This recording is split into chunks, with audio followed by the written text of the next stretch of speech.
Good morning friends, welcome to ambulant classes. आप सभी का स्वागत है एम्बुलेंट क्लासेस में। मैं पीयूष तिवारी। अब आज हम चैप्टर पढ़ने वाले producers equilibrium. Economics micro economics का एक और चैप्टर है प्रोड्यूसर्स इक्विलिब्रियम। हम दूसरे चैप्टर में कंज्यूमर इक्विलिब्रियम पढ़ चुके हैं, जिसमें हमने ये जाना था कि कंज्यूमर का इक्विलिब्रियम पॉइंट कब आता है। हम इस चैप्टर में पढ़ेंगे एक प्रोड्यूसर जो कि एक गुड्स प्रोड्यूस कर रहा है, उसका इक्विलिब्रियम कब आएगा। तो हाँ, इस चैप्टर में आपको बताना चाहूंगा फ्रेंड्स, दो अप्रोचेस हैं। एक टीआरटीसी अप्रोच यानी टोटल रेवेन्यू और टोटल कॉस्ट अप्रोच, और दूसरा है मार्जिनल कॉस्ट और मार्जिनल रेवेन्यू अप्रोच जो कि एमसीएमआर अप्रोच है। और फ्रेंड्स, जो 12th का जो कोर्स है उसमें एमसीएमआर अप्रोच आ रहा है। टीआरटीसी अप्रोच फिलहाल एग्जाम्स में नहीं पूछा जाता, वो अलग सिलेबस है। हाँ, हालांकि आपको सब पढ़ना चाहिए, इससे आज आपको नॉलेज तो मिलेगा ही। सो फ्रेंड्स, सबसे पहले समझना होगा कि जो प्रोड्यूसर्स इक्विलिब्रियम में कुछ पॉइंट्स आपको बेसिक्स बता दूं उसमें होते क्या है। पहला पॉइंट मैं आपको बताना चाहूंगा होता है रेवेन्यू। रेवेन्यू क्या होता है? रेवेन्यू हमने अकाउंट्स में पढ़ा, इकोनॉमिक्स में पढ़ा। रेवेन्यू वो होता है जो हम एक प्रोड्यूसर किसी गुड्स को बेचकर जो अमाउंट रिसीव करता है, अमाउंट रिसीव करता है गुड्स को बेचकर, वो टोटल अमाउंट होता है। इसी के साथ रेवेन्यू का एक पार्ट होता है प्रॉफिट। प्रॉफिट यानी मुनाफा, जो भी आपने मुनाफा कमाया। अगर आपकी 10 रुपए की ब्रेड थी, बनाने का कॉस्ट सिर्फ 5 रुपए था, तो 5 रुपए का आपको प्रॉफिट हुआ। इस तरह से प्रॉफिट को समझ सकते हैं हम। और दूसरा पार्ट उसमें आता है कॉस्ट। कॉस्ट यानी लागत। कॉस्ट हम कॉस्ट वाले चैप्टर में पढ़ चुके हैं। कॉस्ट जितना भी आपका टोटल वेरिएबल या फिक्स्ड कॉस्ट लगते हैं। फिक्स्ड कॉस्ट वो होते हैं जो आपके एसेट्स होते हैं, लाइक मशीन्स हो गए, लैंड हो गई, बिल्डिंग होगी। वेरिएबल कॉस्ट यानी जो वेरिएबल होते हैं, जो फिक्स नहीं होते। For example raw material, electricity bill, आपके लेबर का बिल वगैरह वगैरह। तो फ्रेंड्स, अब हम समझेंगे कि प्रोड्यूसर्स इक्विलिब्रियम आते कैसे हैं फिलहाल इस चैप्टर में। तो हम एमसीएमआर अप्रोच को हम अप्लाई करेंगे। टीआरटीसी अप्रोच फिलहाल एग्जाम्स में नहीं पूछा जाता, तो हम वो नहीं बताएंगे। ओके स्टूडेंट्स, तो इससे पहले मैं आपको एमसीएमआर अप्रोच बताऊं, मैं आपको पूरी तरह से बताना चाहता हूं कि प्रोड्यूसर्स इक्विलिब्रियम होता क्या है। प्रोड्यूसर्स इक्विलिब्रियम वो पॉइंट होता है जहां पर एक प्रोड्यूसर गुड्स प्रोड्यूस करते हुए मैक्सिमम प्रॉफिट अचीव कर लेता है, और अगर उससे ज्यादा वो प्रोडक्शन करता है तो उसे लॉस होता है। यानी it is that point when the producer achieves maximum profit and loses his profit if he advances his production more. ये होता है प्रोड्यूसर्स इक्विलिब्रियम। तो अब मैं आपको बताऊंगा एमसीएमआर अप्रोच क्या होता है। इसमें दो वर्ड्स आते हैं, that is MC and MR. MCMR approach यानी कि marginal cost and marginal revenue. Okay friends, हम जो मार्जिनल कॉस्ट है और मार्जिनल रेवेन्यू है, हम पिछले कॉस्ट और रेवेन्यू चैप्टर्स में पढ़ चुके हैं। मार्जिनल कॉस्ट वो होता है जो एक एक्स्ट्रा प्रोडक्ट को बनाने में जो कॉस्ट आता है। फॉर एग्जांपल, आपने 10 ब्रेड बनाए और 11th ब्रेड बनाने का जो एक्स्ट्रा 5 रुपीज कॉस्ट आया, 11th ब्रेड बनाने का जो एक्स्ट्रा 5 रुपीज कॉस्ट आया, वो आपका मार्जिनल कॉस्ट होगा। उसी के साथ हम मार्जिनल रेवेन्यू यानी कि एक प्रोडक्ट को बेचने के से जो रेवेन्यू मिलता है उसे हम बोलते हैं मार्जिनल रेवेन्यू। फॉर एग्जांपल, आपने 15 ब्रेड्स बेचे और 16th ब्रेड बेचने के बाद आपके पास जो 10 रुपए का एक्स्ट्रा रेवेन्यू आया, वो होता है आपका मार्जिनल रेवेन्यू। तो ये है एमसीएमआर अप्रोच जो कि कोर्स में है।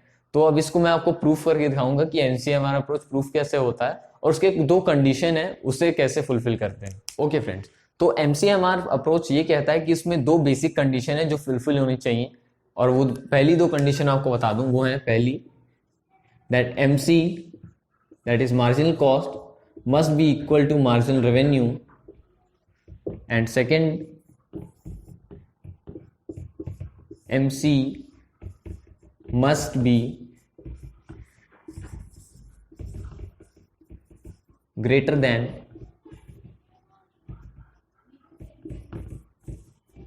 MR after condition 1।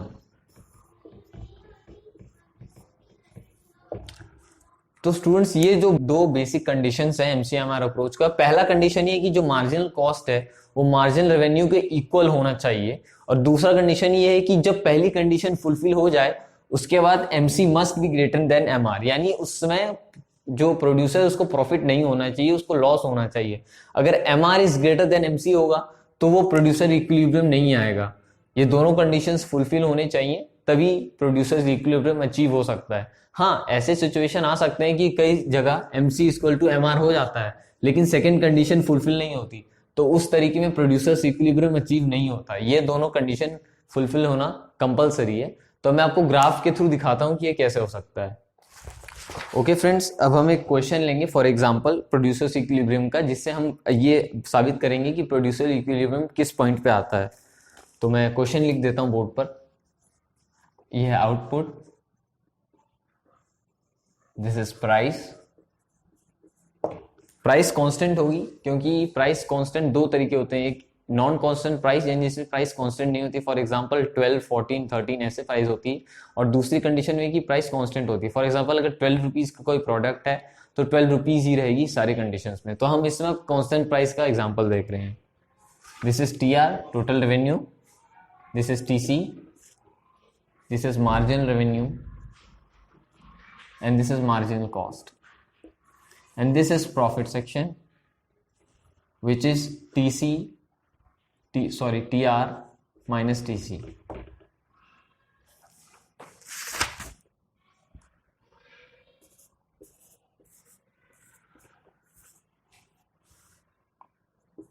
क्योंकि प्राइस कांस्टेंट है तो हम एक ही प्राइस रखेंगे, दैट इज 12। ओके फ्रेंड्स, तो ये क्वेश्चन कंप्लीट हो गया है। मैंने output, price, total revenue, total cost, marginal revenue, marginal cost और प्रॉफिट लिखा है। और एक चीज ऑब्जर्व करेंगे, यहाँ जो प्राइस है तो marginal revenue equal to price है। तो मैं आपको बताना चाहूंगा कि जब प्राइस कांस्टेंट होती है तो एमआर जो कि marginal revenue equals to price होती है, क्योंकि जितने ज्यादा प्रोडक्ट जैसे जैसे बिकते जाते हैं उसके प्राइस के हिसाब से रेवेन्यू होता है, जो कि मार्जिनल रेवेन्यू इक्वल होता है। ओके फ्रेंड्स, तो आप ये क्वेश्चन देख सकते हैं। अब आपको इसमें दो जो कंडीशंस दिए गए थे प्रोड्यूसर्स इक्विलिब्रियम को अचीव करने के लिए, उस पर ध्यान देना है। तो फ्रेंड्स, पहला कंडीशन क्या था याद करिए, MC should be equal to MR, यानी मार्जिनल कॉस्ट इक्वल होना चाहिए एमआर के।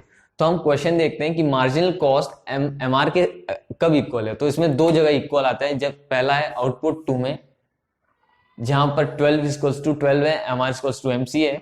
दूसरा जगह है 5, जहां पर 12 इक्वल्स टू 12 है। तो फ्रेंड्स, अब थोड़ा सा डिफिकल्ट सिचुएशन आ गई, दो जगह पर एमसी इक्वल्स टू एमआर है। अब हमें क्या करना होगा, अब हमें दूसरी कंडीशन देखनी होगी। दूसरी कंडीशन ये थी कि MC should B greater than MR, यानी प्रोड्यूसर्स को प्रॉफिट नहीं होना चाहिए, उसे लॉस होना चाहिए, तभी वो प्रोड्यूसर्स इक्विलिब्रियम अचीव करेगी।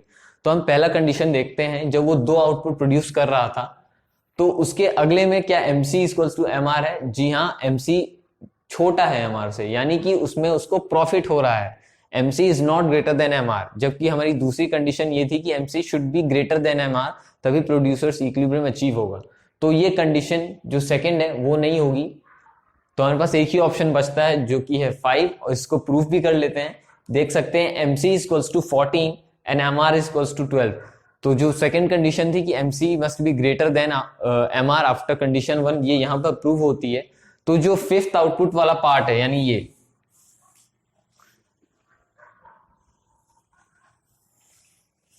यही आपका प्रोड्यूसर्स इक्विलिब्रियम का पॉइंट है, जहां पर प्रोड्यूसर को मैक्सिमम प्रॉफिट हो रहा है। अगर उससे ज्यादा वो प्रोडक्शन करता है तो उसे लॉस होगा। जैसे कि 6 पे अगर प्रोडक्शन करता है तो उसे काफी लॉस हो रहा है, यानी 14 उसकी कॉस्ट है, जबकि उसको रेवेन्यू 12 भी मिल रहा है। तो ये है प्रोड्यूसर इक्विलिब्रियम का जो ग्राफ था, शेड्यूल था, मैंने आपको दिखाया। अब इसका ग्राफ मैं आपको दिखाता हूं कि इसमें कैसे हम ग्राफ में प्रोड्यूसर इक्विलिब्रियम को स्टैब्लिश करेंगे। ओके फ्रेंड्स, तो अब हम देखेंगे कि ग्राफ में प्रोड्यूसर्स इक्विलिब्रियम कैसे शो करेंगे। तो मैं आपको ग्राफ बना के दिखाता हूँ। ग्राफ, जैसे कि आप जानते हैं स्टूडेंट्स, आपने कॉस्ट चैप्टर में ग्राफ्स काफी अच्छे से पढ़ लिए होंगे, क्योंकि उसमें टीवीसी, टीसी, एमसी वैसे बहुत सारे ग्राफ्स कर्व्स बने थे। तो इसमें प्राइस भी सेम होगी, प्राइस वाई एक्सिस पर रुपीज में, और क्वांटिटी एक्स एक्सिस में।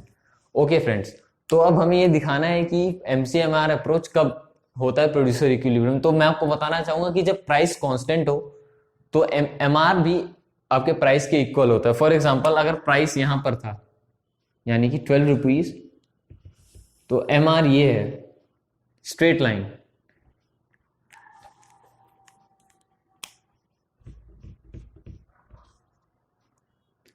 This is the MR curve, क्योंकि एमआर प्राइस की इक्वल होता है कांस्टेंट प्राइस में। अब इसमें हमें दिखाना है कि जो एमसी है, जो कि दो कंडीशन फुलफिल हो रही थी, MC equals to MR and MC must be greater than MR. तो ये ऐसे शो होगी, क्वेश्चन के अकॉर्डिंग दो पॉइंट्स थे जहां पर MC इक्वल्स टू MR होते, एक यहाँ, मगर इस कंडीशन में प्रोड्यूसर इक्विलिब्रियम नहीं होगा क्योंकि उस समय MC है वो गिरते जा रही है, जबकि ये MC ग्रेटर होनी चाहिए। तो उसी तरीके से जो MC कर्व है वो ऐसी होगी, और जो प्रोड्यूसर इक्विलिब्रियम का पॉइंट होगा वो यहाँ होगा, ये प्रोड्यूसर्स इक्विलिब्रियम। और ये क्यों होगा? क्योंकि यहाँ पर MC इक्वल्स टू MR था, और उसके बियॉन्ड अगर एक्स्ट्रा प्रोडक्शन होती है, क्वांटिटी बढ़ाता है प्रोड्यूसर अपनी, तो MC is greater than MR, जो कि प्रोड्यूसर इक्विलिब्रियम की दोनों कंडीशंस को फुलफिल करता है। अगर ये चैप्टर काफी छोटा सा है, आपके बोर्ड्स एग्जाम में इस चैप्टर में सिर्फ एक ही क्वेश्चन आएगा, proof the producers equilibrium through MC-MR approach, और इससे ज्यादा इस चैप्टर में कुछ भी नहीं है। हाँ, TC और TR अप्रोच है, वो भी एक्स्ट्रा पढ़ने के लिए, लेकिन वो एग्जाम में नहीं पूछा जाता, वो थोड़ा सा एक्स्ट्रा है। हाँ, आप अपनी नॉलेज के लिए पढ़ सकते हैं। इसी के साथ हमारा प्रोड्यूसर्स इक्विलिब्रियम का चैप्टर खत्म हो चुका है। मैं आपका पीयूष तिवारी आपके साथ, थैंक यू।